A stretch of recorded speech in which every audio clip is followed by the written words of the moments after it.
Hi there, welcome back to my YouTube channel, English Win. I'm Suranga. So today it is total immersion. Total immersion is basically you are totally immersed in the language. That is, you are surrounded by language. What you hear is only English. So if you go to a place like that, you learn the language. If you always, what you hear is Sinhala, then you won't be able to pick up the language in a nice way, in a good way, so that you can do conversations in an effective way, in a good way. So the problem is actually you are listening to Sinhala. You are thinking that you are learning English language, spoken English basically, but you are listening to Sinhala. That is the problem. So therefore, come to a place where you can learn the target language, that is English language, through English. That is really good. Okay, shall we go to the today's total immersion thing? That is, this is a story, a Zen story basically. You like Zen story? People always give me sort of what do we call comments saying, okay, sir, give us Zen story. Yeah, the Zen story. The gates of paradise.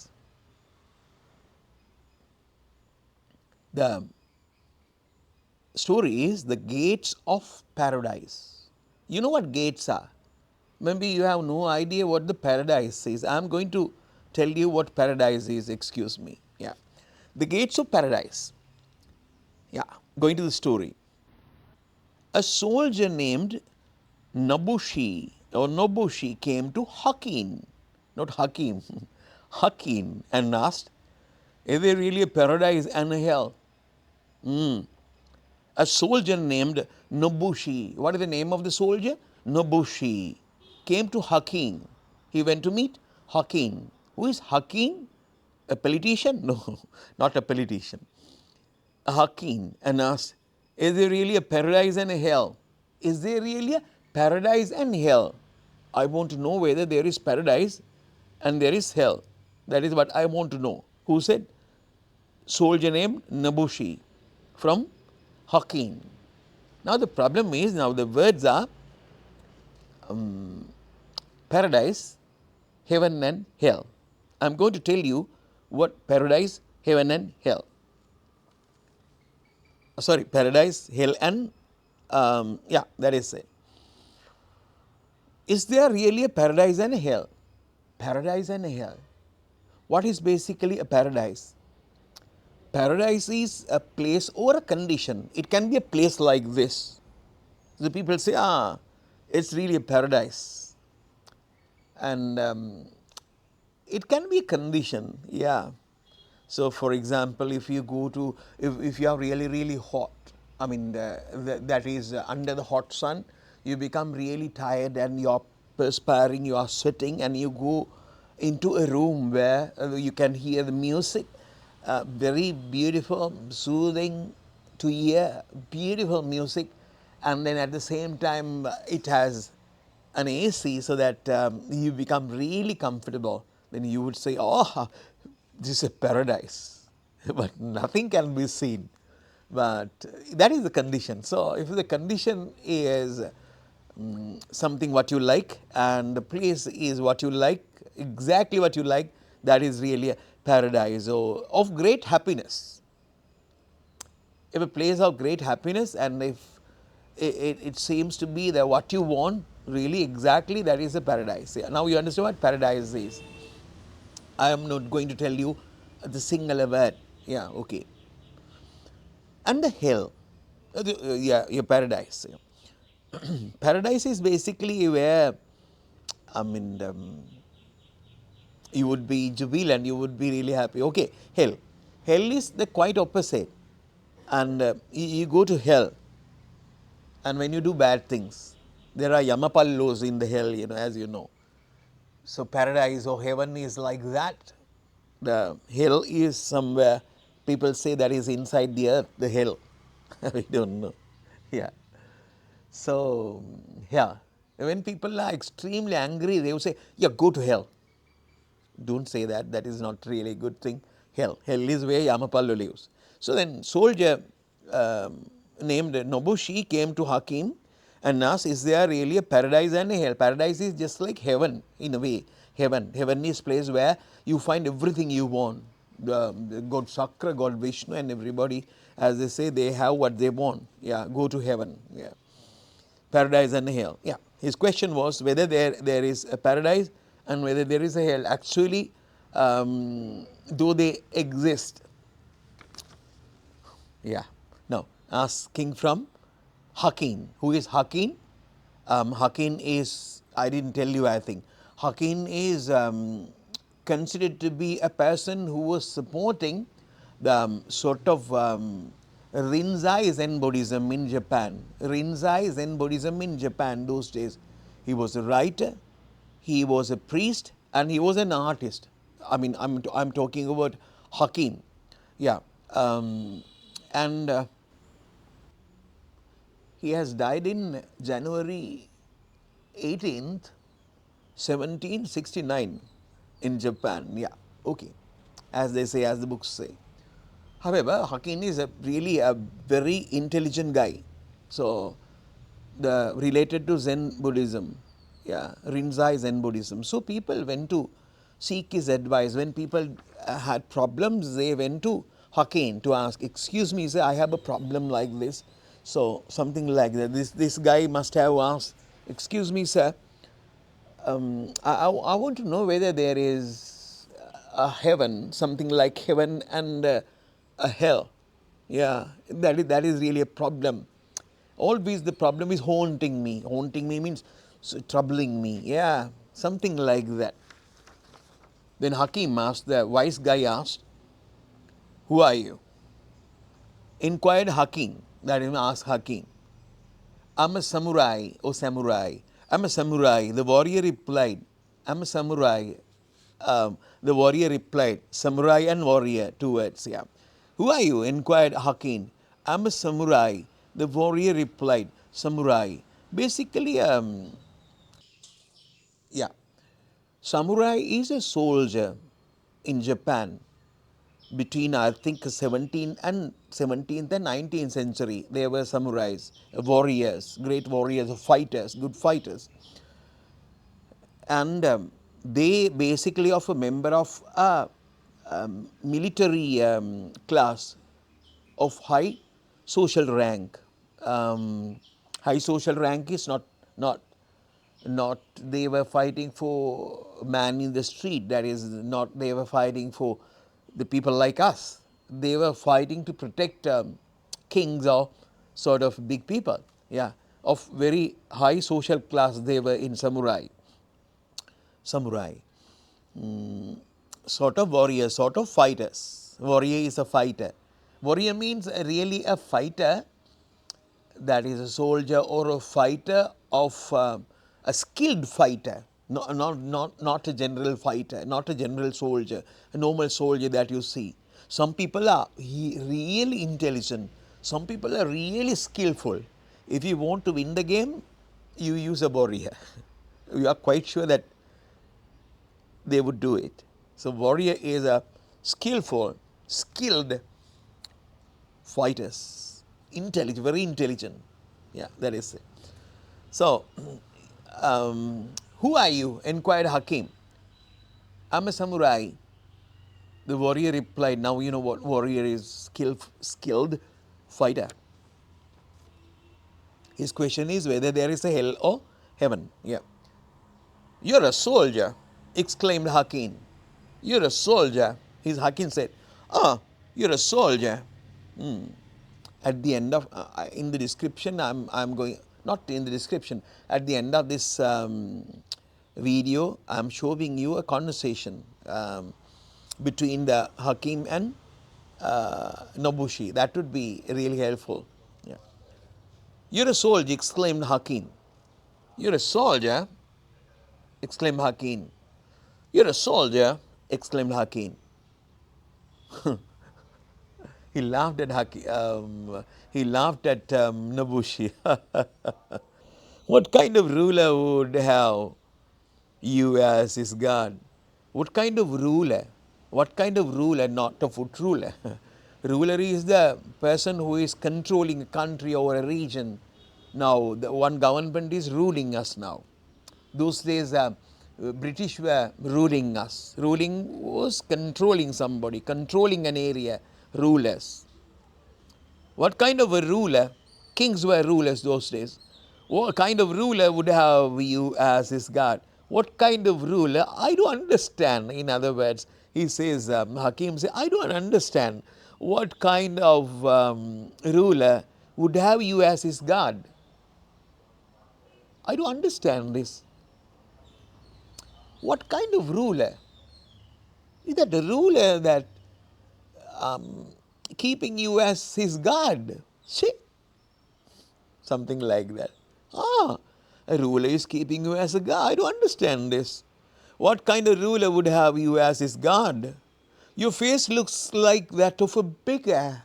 Your face looks like that of a beggar. Your face is just like a face of a beggar. Beggar means beggars are really timid, in a way basically. Beggars are really, that they are not warriors. Beggars are not warriors. Beggars are not strong and the very brave, because I usually make humble request, plead, and they would say, "Ane matyo sir, kiya kari denna, pinade yamak denna." So beggars, they are not warriors. They cannot fight.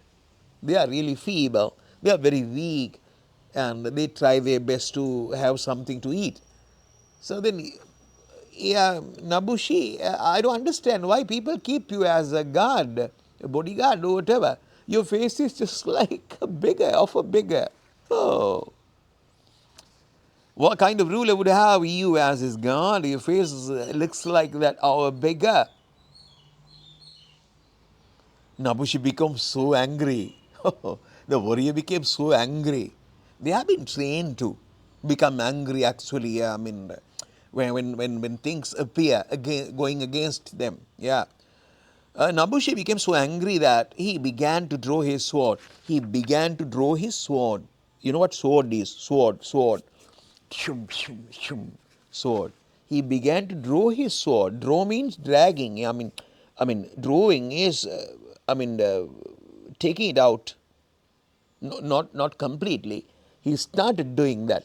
You say that I'm a beggar, huh? Yeah, let's see. And he is dragging, he is, what they say, began to draw his sword, drawing his sword, yeah. But Hakim continued. But it's okay. Hakim noticed that he is drawing his sword, but Hakim continued. Hakim did not stop talking about Nabushi. And he said again, Nabushi became so angry that he began to draw his sword. But Hakim continued, so you have a sword. So you have a sword. When he was drawing his sword, Hakim noticed it and he pointed at and said, you have a sword. He was not upset. He was not frightened. Hakim was not, excited. He said, you have a sword, huh? So you have a sword. Your weapon is probably much too dull to cut off my hair. Yeah, your weapon is, that is your sword. Yeah, you have a sword, but your sword is a dull one, not very sharp. You cannot cut my head using that sword. That is just like a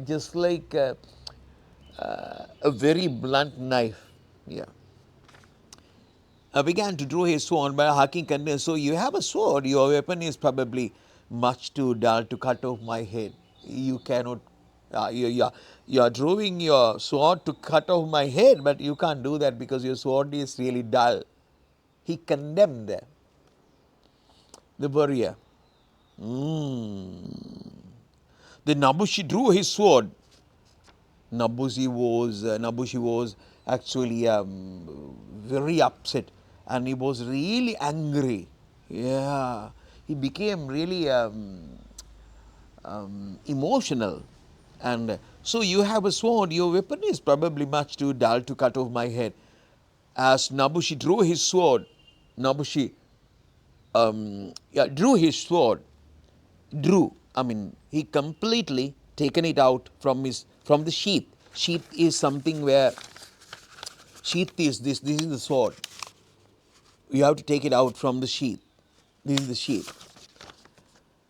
As Nabushi drew his sword, Hakim remarked, seeing that he has taken it out, then Hakim said, here open the gates of hell. Here open the gates of hell. Now the gates of the hell are opening.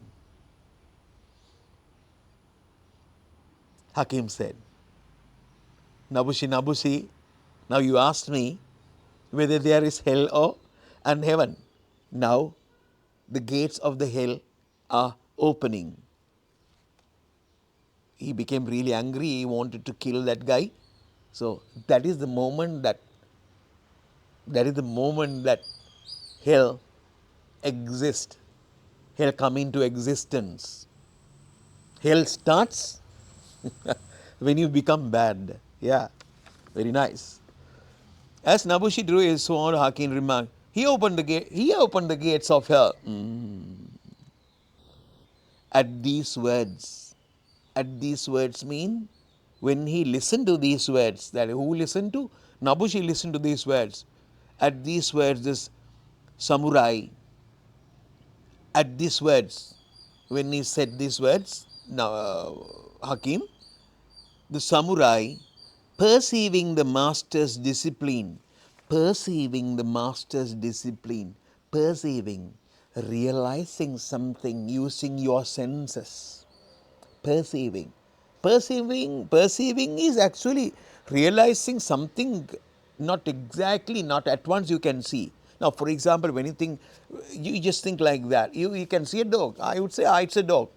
You don't want to perceive that much. Once you see the dog, you know that it is a dog. Not sort of perceiving. You perceive that, but that is not the exact idea here. But when you see the dog is really feeble and he is not in a good shape, his eyes are really awful sad, and he was really weak and really feeble, and he is also sort of doing something like that. You know that? Yeah. So then you understand he is hungry, a hungry dog. You perceive the idea using your senses. Yeah, your brain, you think about that and perceive. So something like that. He opened the gates of the hell. At these words, the samurai, perceiving the master's discipline, he realized the master's discipline, Hakim's discipline. Oh, he thought, oh, Hakim is a well-disciplined man. Even when I drew my sword to kill him, he was not disturbed. He was not upset. He was really kind. He taught me, he showed me where the hell is. It's a good person. Yeah, he's really calm. He's really quiet. And he's really innocent. He's really majestic. He is really a man of wisdom, he thought. At these words, the samurai, perceiving the master's discipline, sheathed his sword and bowed. Sheathed his sword, sent the sword back into the sheath, sheathed his sword and bowed.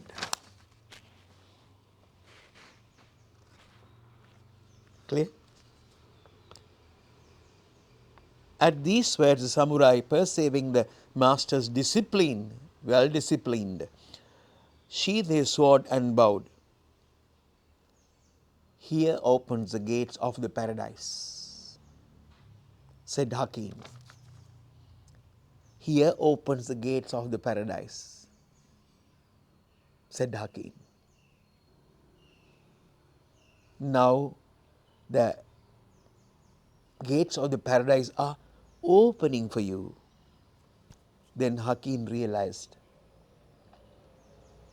the meaning of heaven or paradise and hell, that is heaven and hell. The heaven is like this. We go to heaven, oh, heaven is open for us, just like the buffet is open.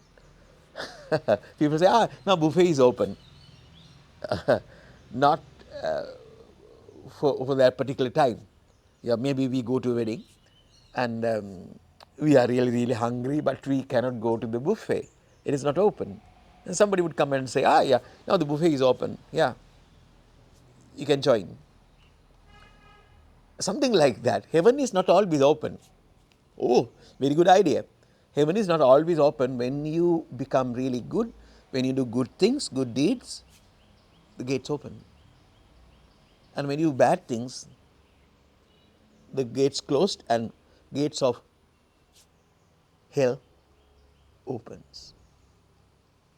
A very good story. So always we have a short lifespan. Our lifespan is very short. This is really interesting. I think you need this. Our lifespan is very short. When you think about Galapagos tortoise, they live, I think, 400 years. Ibu lives for 400 years. But we probably 80 generally they live. And maybe we don't know whether it is tomorrow. So we do a lot of bad things because we never think that we die. So death is inevitable. It comes someday. So within this very short period of time, why should you upset your things? Why should you be unhappy? Why should you put the bad thoughts into your head and become really, say, upset? Now, for example, if somebody is driving a sort of a very beautiful brand new a super vehicle, we do have vehicles, that's okay. Super vehicle, if I happen to think that guy has that sort of a brand new, and it is of say what do we say, 50 million rupees. Very nice one. I don't have that. I do have a Peugeot, I do have this and that, I do have sort of Discovery or whatever. He has 50 million vehicle. Shit, I don't have that. I become really sad. Why? Some other's properties. Why should we? That is not my property, that is his property. He is really happy. We should be happy seeing that they are really happy. And seeing these vehicles, we can have motivation if we want. We can go to that particular path. If you want to acquire something like that, you have to make a plan for that. Your own sort of things using your skills. You gain nothing. I mean, thinking about other people's things or thinking about a lot of things in the world, thinking that we don't have this and that, and you become very sad. The thing is, one fraction, one part of your lifespan, your time, goes for that bad thoughts. If you can live for, say, 1,000 years, that would be quite okay to hate others, to do things. But think like that. The lifespan is very short. So therefore, try to fill your mind with beautiful thoughts. That's a nice vehicle. It's really beautiful. Yeah, very nice. People are using sort of things. Things like that. The world becomes really beautiful when we have sort of things around. Things like that. Yeah. Be happy. And I'm going to show you the conversation between the samurai and the hakim. Bye.